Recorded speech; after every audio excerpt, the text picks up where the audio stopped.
السلام علیکم ورحمۃ اللہ تعالی وبرکاتہ۔ My channel Faizani Ghaus Azam net work Islamic knowledge میں آپ کا سواگت، ویلکم، خوش آمدید۔ دوستو، میں ہوں غلام ربانی قادری۔ آپ دیکھ رہے ہیں میرا یوٹیوب چینل فیضانی غوث اعظم نیٹ ورک اسلامک نالج۔ بسم اللہ الرحمن الرحیم۔ دوستو، آج کی میری یہ ٹاپک کن چیزوں سے روزہ ٹوٹ جاتا ہے، یعنی کن فعل یا ایسا جو ہم کچھ کام کریں جس کے ذریعے سے میرا روزہ ہلاک ہو جاتا ہے، یعنی ختم ہو جاتا ہے، ٹوٹ جاتا ہے۔ پھر ہم کچھ بھی کر لیں، کچھ بھی توبہ کر لیں، استغفار کریں، کچھ بھی کریں، میرا وہ روزہ مانا نہیں جائے گا۔ اس سماعت کریں کیا کیا چیزیں ہیں۔ دوستو، جو میرے چینل پر نئے ہیں ان سے میری گزارش ہے کہ میرے چینل کو لائک کریں، سبسکرائب کریں اور بیل آئیکن گھنٹی کو ضرور دبا دیں تاکہ آنے والی ویڈیو کی نوٹیفیکیشن آپ تک پہنچتی رہے اور آپ سب سے پہلے میری ویڈیو کو دیکھ سکیں۔ اور جب بیل آئیکن گھنٹی دبائیں تو آل پر ٹچ کریں، یعنی نوٹیفیکیشن کی رنگ ٹون بجے اور آپ کے اوپر سے نوٹیفیکیشن گرے، آپ کو پتہ چل جائے۔ بسم اللہ الرحمن الرحیم۔ آتے ہیں ٹاپک کی طرف۔ مسئلہ 1، بھول کر کھانے پینے سے روزہ نہیں ٹوٹے گا۔ صحیح کر کھانے سے اور جمع کرنے سے روزہ ٹوٹ جائے گا۔ 12 شید حصہ 5 صفحہ 112۔ مسئلہ نمبر 2، کان میں پانی جانے سے تو روزہ نہیں ٹوٹا مگر تیل چلا گیا یا جان بوجھ کر ڈالا تو ٹوٹ جائے گا۔ 12 شید حصہ 5 صفحہ 117۔ مسئلہ 3، احتلام یعنی نائٹ فیل ہوا تو روزہ نہیں ٹوٹا مگر بیوی کو چوما اور الزام ہو گیا، یعنی منی نکل گئی تو روزہ ٹوٹ گیا۔ یوں ہی ہاتھ سے منی نکلنے سے بھی روزہ ٹوٹ جائے گا۔ حوالہ 12 شید حصہ 5 صفحہ 117۔ مسئلہ نمبر 4، تل یا تل کے برابر کوئی بھی چیز چبا کر نکل گیا اور مزہ حلق میں محسوس نہ ہوا تو روزہ نہیں ٹوٹا، اور اگر مزہ محسوس ہوا یا بغیر چبائے نکل گیا تو ٹوٹ گیا۔ اور اب قضا کے ساتھ کفارہ بھی واجب ہے، یعنی قضا روزہ رکھنا بھی ہے اور ہم کو اس کا کفارہ بھی واجب ہے، یعنی کفارہ دینا ضروری ہے۔ حوالہ 12 شریعت حصہ 5 صفحہ 114 122۔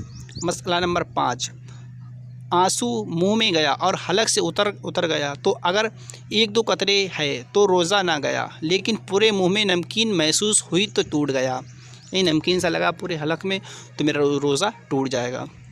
حوالہ 12 شریعت حصہ 5 صفحہ 117۔ مسئلہ نمبر 6، کلی کرنے میں پانی حلق سے نیچے اترا یا ناک سے پانی چڑھانے میں دماغ تک پہنچ گیا، اگر روزہ ہونا یاد تھا، یعنی ہمیں یاد تھا کہ روزہ تھا میرا تو ٹوٹ گیا، ورنہ نہیں، اگر نہیں یاد تھا تو نہیں ٹوٹے گا۔ حوالہ 12 شریعت حصہ 5 صفحہ 117۔ مسئلہ نمبر 7، پان، تمباکو، سگریٹ، بیڑی، حقہ کھانے پینے سے روزہ ٹوٹ جائے گا۔ حوالہ 12 شریعت حصہ 5 صفحہ 116۔ مسئلہ نمبر 8، جان بوجھ کر اگربتی کا دھواں کھینچا یا ناک میں دوا چڑھائی یا قصداً کچھ بھی نگلا تو روزہ ٹوٹ گیا۔ حوالہ 12 شریعت حصہ 5 صفحہ 113 114 117 پر۔ مسئلہ نمبر 9، مبالغے کے ساتھ استنجا کیا اور ہکنا رکھنے میں جگہ تک پانی پہنچ گیا تو روزہ ٹوٹ گیا۔ حوالہ 12 شریعت حصہ 5 صفحہ 116۔ تفصیل کے ساتھ سماعت کریں آگے۔ تفصیل سماعت کریں۔ پخانے میں سرخ مقام تک پانی پہنچا تو روزہ ٹوٹ جائے گا، لہٰذا بڑا استنجا کرنے میں اس بات کا خیال رکھیں کہ فارغ ہونے کے بعد جب مقام دھلنا ہو تو چند سیکنڈ کے لیے سانس کو روک لیا جائے تاکہ مقام بند ہو جائے۔ اب جلدی دھو کر پانی پوری طرح سے پوچھ لیا جائے، کیونکہ اگر پانی کے قطرے باہر رہ گئے اور کھڑے ہونے میں وہ قطرے اندر چلے گئے تو روزہ ٹوٹ جائے گا۔ اس لیے اعلیٰ حضرت رضی اللہ عنہ فرماتے ہیں کہ رمضان بھر بیت الخلاء ایک کپڑا ساتھ لے کر جائیں جس سے کہ اعضاء کے پانی کو کھڑے ہونے سے پہلے سکھا سکیں۔ مسئلہ نمبر 10، عورت کو معین تاریخ پر حیض آتا تھا، آج حیض آنے کا دن تھا، اس نے قصداً روزہ توڑ دیا مگر حیض نہ آیا تو کفارہ نہیں، صرف قضا کرے گی۔ یوں ہی صبح ہونے کے بعد پاک ہوئی اور نیت کر لی تو آج کا روزہ نہیں ہوگا، یعنی ہم نے صبح نیت کری اور روزہ ہم پہلے توڑ چکے ہیں تو میرا روزہ نہیں ہوگا۔ حوالہ 12 شریعت حصہ 5 صفحہ 123 119۔ مسئلہ نمبر 12، کوئی چیز خریدی اور چکھنا ضروری ہے کہ اگر نہ چکھے گا تو نقصان ہوگا، تو اجازت ہے چکھ لے۔ یوں ہی شوہر بد مزاج ہے، نمک وغیرہ کی کمی بیشی پہ چیختا چلاتا، اور عورت کو حکم ہے کہ نمک چکھ لے، مگر چکھنے میں مراد یہ ہے کہ زبان پر رکھ کر مزہ محسوس کر کے فوراً تھوک دے، ورنہ اگر نگل لیا تو روزہ جاتا رہے گا، بلکہ اگر شرائط پائے گئے تو کفارہ بھی لازم ہوگا۔ حوالہ بہار شریعت حصہ 5 صفحہ 125۔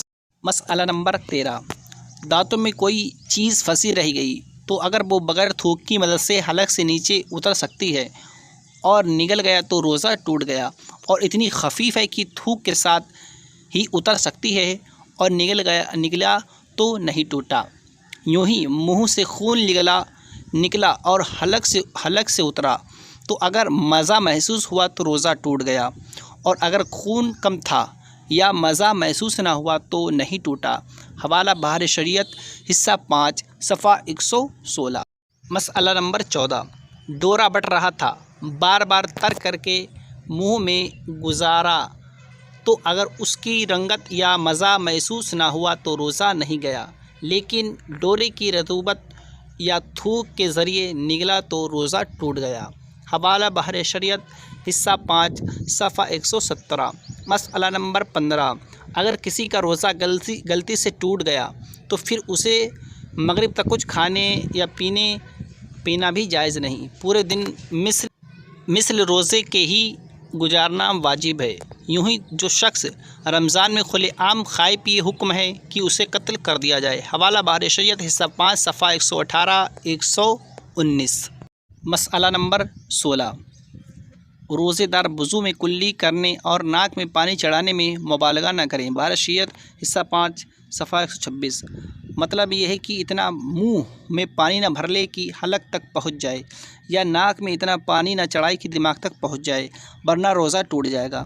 ایک مسئلہ یہ بھی کہ ذہن میں رکھے کہ اگر کوئی رات میں جنوب ہوا یعنی غسل فرض ہوا تو بہتر یہ ہے کہ سحری کے وقت ہی غسل کر لے، اور اگر نہیں کیا یعنی وقت سحر ختم ہو گیا تو اب غسل کے 3 فرائض میں سے 2 اس پہ سے ساقط ہو گئے یعنی ختم ہو گئے، یعنی کلی اس طرح کرنا کہ حلق تک پانی پہنچ جائے اور ناک کی نرم ہڈی تک پانی چڑھانا، یہ دونوں معاف ہے۔ اب بس سر سے لے کر پاؤں تک بال برابر بھی سوکھا نہ رہے پائے، اسی طرح پانی بہائے پاک ہو جائے گا۔ مسئلہ نمبر 17، سحری کھانے میں دیر کرنا مستحب ہے، یعنی لاسٹ وقت میں کھائے، مگر اتنی دیر نہ کرے کہ وقت سحر ہی ختم ہو جائے۔ یوں ہی افطار میں جلدی کرنا بھی مستحب ہے، مگر اتنی جلدی بھی نہ ہو کہ سورج ہی غروب نہ ہوا ہو۔ حوالہ بہار شریعت حصہ 5 صفحہ 126۔ تفصیل سماعت کریں۔ بعض لوگ اذان کو ہی ختم سحر سمجھتے ہیں، یہ ان کی غلط فہمی ہے۔ مثلاً آج تلہر میں ختم سحر 3:35 پر تھا تو کم سے کم احتیاطاً 3 منٹ پہلے ہی یعنی 3:32 پر ہی کھانا پینا چھوڑ دے۔ یوں ہی اگر فجر پڑھنی ہو تو کم سے کم احتیاطاً 3 منٹ اور جوڑے، یعنی 3:38 پر فجر پڑھ سکتے ہیں۔ اگر ختم سحر کے بعد اگر ایک بوند پانی یا ایک دانہ بھی منہ میں ڈالا تو روزہ شروع سے ہی نہ ہوگا، اگرچہ ابھی اذان ہو یا نہ ہو، اگرچہ وہ نیت بھی کر لے اور دن بھر مثل روزہ بھوکا پیاسا ہی رہے، لہٰذا وقت کا لحاظ رکھے۔ مسئلہ نمبر 18، لاسٹ مسئلہ سماعت کریں۔ روزے کی حالت میں میاں بیوی کا ایک دوسرے کے بدن کو چھونا، چومنا، گلے لگنا مکروہ ہے یعنی گناہ ہے۔ اگر بغیر صحبت کیے ہی انجال ہوا تو روزہ ٹوٹ جائے گا، اور صحبت کی تو کفارہ واجب ہوگا، یعنی جمع کیا تو کفارہ ہم کو دینا ہوگا۔ حوالہ بہار شریعت حصہ 5 صفحہ 125۔ ایک مسئلہ اور سماعت کریں۔ مسئلہ نمبر 19، جن لوگوں کو شرعی عذر کی وجہ سے روزہ نہ رکھنے کی مہلت ہے انہیں بھی علانیہ کھانے پینے کی اجازت نہیں، یعنی کھلم کھلا کھانے کی اجازت نہیں۔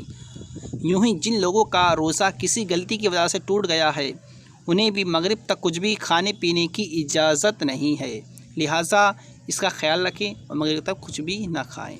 اللہ تبارک و تعالیٰ سے دعا ہے جو کچھ ہم نے دیکھا ہے پڑھا ہے سنا ہے اس پر عمل کی توفیق عطا فرما، ہم سب کو بخش دے، ہم سب کو سرور دو عالم صلی اللہ تعالیٰ علیہ وسلم کی پیاری پیاری سنتوں پر عمل کی توفیق عطا فرما، ہم سب کی عمر میں برکت عصمت نعمت عطا فرما، ہم سب کو بخش دے یا اللہ، ہم سب کو نیک و ایک بنا، آپس میں خلوص و محبت پیدا فرما، آمین آمین یا رب العالمین۔ چلتے ہیں، السلام علیکم ورحمۃ اللہ تعالیٰ وبرکاتہ۔ اگلی ویڈیو انشاءاللہ بنائیں گے، آپ سے ملتے ہیں۔